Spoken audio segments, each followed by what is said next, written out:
ආයිබෝන් එක්ක නැගී සිටමින් ව්‍යසනයකට පත් වුණු රට ගොඩ නැගීමට අපි සියලු දෙනාම කටයුතු කර යුතු කාලය එළඹ තිබෙනවා.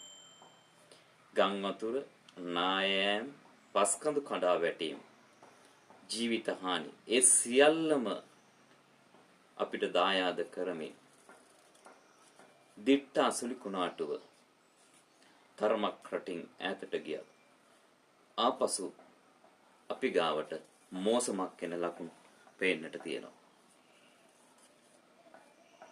මිනිස්සු පරිසරයට බැඳුනද ඒ බැඳුනේ මිනිසුන්ගේ වාසිය වෙනුවෙන්ද කියන කාරණය තාමත් හිතා ගන්නට බැරිව පරිසරය නපුරු තීන්දුවක් දුන්නා.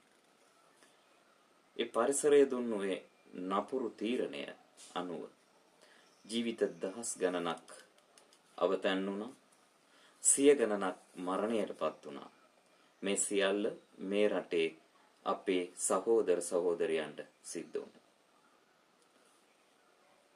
කඩුගන්නාවේ ගල් කඩා වැටීමේ ඉඳලා ගම්පල ජල ගැලීම ඇතුළු රටේ සියලුම තැන්වල සිදු වූ විනාශය නිසා මේ වෙනුවිට ජීවිතවලින් වන්දි ගෙවපු අය වගේම තමන්ගේ හිතවතුන් ඥාතීන් නැතුව තනි වෙලා හුදකලා වුණු පිරිස් බොහෝ ගණනක් කඳුළු බොමින් ජීවත් වෙනවා. මේ ජීවත් වෙන මිනිසුන්ට දුක වේදනාව තව තවත් උලුප්පමින් ඒ අදාළ රූප රාමු මාධ්‍යයට මුදා හරිමින් අඩු වෙලා තිබුණු ඒ දුක නැවත ඇති කරමින් සමහර මාධ්‍ය ක්‍රියා කරන්නේ අකාරුණික විදියට. පරිසරය අකාරුණික උනේ පරිසරයට මිනිසුන්ගෙන් සිදු නොමනා හැසිරීම නිසා.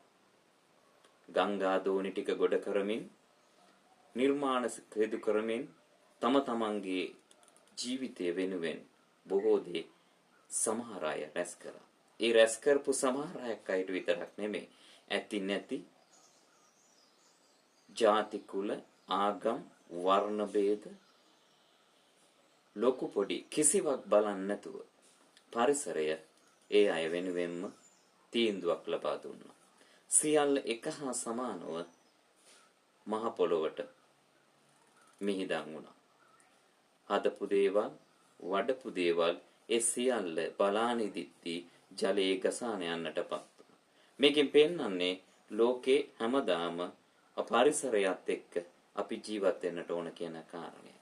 පරිසරය වෙනස්කම් කරමින් පරිසරයට හානි කරමින් අපි සබහාදාමේ දරුවෝ නෙවෙයි කියන තැන ඉඳගෙන කටයුතු කරන්නට මේ ලෝකේ කිසිවෙකුටවත් බැහැ. අපි හැමදාම සබහාදාමත් එක්ක එකතු වෙලා කටයුතු කරන්නට ඕන.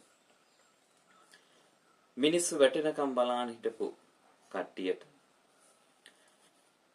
හොඳට අදහස් එන්නට පුළුවන් මේ ව්‍යසනය ගැන. හැබැයි මිනිස්සු වැටුණට පස්සේ ඒ මිනිසුන්ට නැගිටින්නට අත දෙන එක තමයි අනිවාර්යයෙන්ම සිද්ධ කරන්නට ඕන. ඒ සිදුවීම ඒ ආකාරයෙන්ම අපි හිටියනම් මෙහෙම කරන්නට තිබ්බා. මේක දැනුවත් කිරීමක් කරේ නැහැ කියනවට වඩා ඇත්තටම මිනිස්සු ඒ අනතුරු හැඟවීම පිළිගත්තද කියන කාරණේ තමයි අපි හොයලා බලන්නට ඕන. අපි පුරුදු වෙලා ඉන්නේ කවුරු හරි අනතුරක් හඟවවුවොත් ඒ අනතුර දැනන් නොගෙන ඉන්න තැනට කටයුතු කරන්නට. ඒක ඒ විනාශය නිසා තමයි මේ විනාශය මේ තරම් දරුණු උනේ. ගම් වතුර නායෑම් වගේ දේවල් නැරඹීමට යෑමෙන් ජීවිත හානි ගොඩක් සිද්ධ වුණා.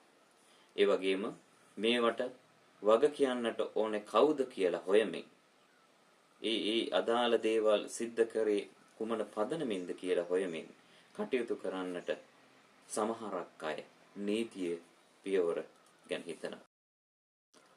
සබහාදම අපිට ගොඩක් දේවල් කියලා දුන්නා. සමහරක් අය වැටුණා. සමහරක් අය වැටෙන්නට ගියා. අපි වැටිලා ඉවරයි. සුනාමියෙන් පස්සේ අපි වැටුණු ලොකුම වැටිල්ල මේක. එහෙනම් අපි වැටුණු මිනිස්සු නැගිටවන්නට ඕනේ. වැටෙන්න යන මිනිස්සු අල්ල ගන්නට ඕනේ. අලුතෙන් හේතු හොය ඒවට දොස් කියනවට වඩා අපි කරන්නට ඕනේ එක්ක නැගී ඉඳලා මේ ව්‍යසනයටපත් වෙච්චි මේ රට නැවත ගොඩනගන එක. ඒකට සියලු දෙනාම ಜಾති ආගම් කුල ගෝත්‍ර වර්ණ ඒ සියල්ල නැතිව අපි එකතු වෙන්නට ඕනේ. ඒ එකතු වෙලා ඒ එකතු වීම තුලින් අලුත් ජාතියක් විදිහට එකතු වීම තුලින් නැවතත් ශ්‍රී ලංකාව ගොඩනගන්නට ඕනේ.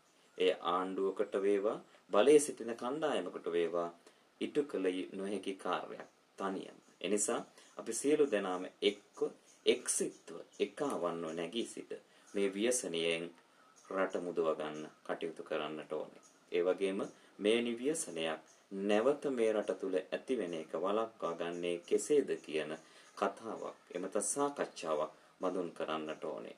මේ නීතිය හරියට ක්‍රියාත්මක වෙන නීතියට අනුව පරිසරයට හානියක් නොකර නීතියට අනුව කටයුතු කරන පරිසර නිලධාරීන් පරිසර පද්ධතීන් බිහි කරන්නට ඕනේ. ඒ වගේ මිනිසු පරිසරයට ගරු කරන ගෞරවාන්විත මිනිසු බවට පත් කරන්නට ඕනේ. එහෙම වුණොත් අපිට පුළුවන් මෙවැනි අනතුරු වලින් රට මුදා ගැනීමේ කටයුත්ත නැවතත් ආරම්භ කරන්නට.